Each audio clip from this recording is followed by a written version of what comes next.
साल 2024 की बहार अपने उरूज पर थी। हवाएं हल्की चल रही थीं, परिंदे चहचहाहट कर रहे थे और हर तरफ जिंदगी रवां दवां थी। लेकिन अमेरिकी रियासत कंसास के एक छोटे से कस्बे रिवरवेल में कुछ और ही गुजरने वाला था। डॉक्टर ईमा हार्पर, जो एक मौसमियाती माहिर क्लेमेटोलॉजिस्ट थीं, पिछले 2 हफ्तों से एक गैर मामूली तूफान की पेशगोई कर रही थीं। उनका कहना था कि इस साल का मौसम आम नहीं है और फजा में कुछ ऐसा है जो एक तबाहकुन तूफान को जन्म दे सकता है। मगर उनकी बातों पर शहर के मेयर समेत कई लोग हंस देते। ईमा, हर साल तुम ऐसा ही कहती हो, मियर ब्राउन ने कहा। लेकिन इस बार कुछ अलग है, मियर साहब। हवा में नमी, दर्जा हरारत और हवा के दबाव का तवाजुन ठीक नहीं। ये एक गैर मामूली तूफान होगा, शायद तारीख का सबसे खतरनाक टोर्नीडो। ईमा ने संजीदगी से कहा। पहला इशारा 3 मई 2024 को सुबह 6:30 बजे आसमान पर गहरे स्याह बादल छा गए। ईमा ने फौरन इमरजेंसी अलर्ट जारी करने की कोशिश की, लेकिन हुकूमती निज़ाम में ताखीर हुई। जब तक अवाम को खबर मिली, तूफान तकरीबन इनके सरों पर था।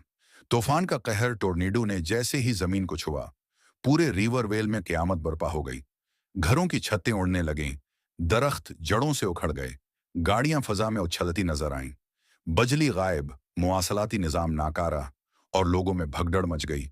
जीक हार्पर, ईमा का 13 साला बेटा, अपने दादा के साथ शहर के दूसरे किनारे पर था। ईमा को जब यह खबर मिली कि जीक खतरे में है, तो वो हर चीज छोड़कर निकल पड़ी। माँ की जदोजहद ईमा को रास्ते में कई रुकावटों का सामना करना पड़ा। गरे हुए दरख्त, पानी में डूबा हुआ रास्ता और हर लम्हा तेज होता तूफान। लेकिन उसके दिल में सिर्फ एक ही चीज थी, मुझे अपने बेटे को बचाना है। जब वो जेक तक पहुंची, तो दादा शदीद जख्मी हो चुके थे और जीक बेहोश था। ईमा ने दोनों को गाड़ी में डाला और महफूज मकाम की तरफ दौड़ी। इसी दौरान टॉर्नीडो उनके पीछे पीछे था, जैसे खुद मौत तआक़ब कर रही हो। माजिज़ा ठीक इसी लम्हे, जब ऐसा लगता था कि सब कुछ खत्म होने वाला है, टॉर्नेडो ने अचानक अपना रास्ता बदला और करीबी खेतों की तरफ मड़ गया। ईमा अपनी गाड़ी समेत महफूज पनाहगाह में पहुंचने में कामयाब हो गई। जेक को होश आया और दादा की जान भी बच गई। बाद उस तूफान रिवरवेल मुकम्मल तौर पर तबाह हो चुका था, लेकिन उस तबाही में भी एक उम्मीद थी।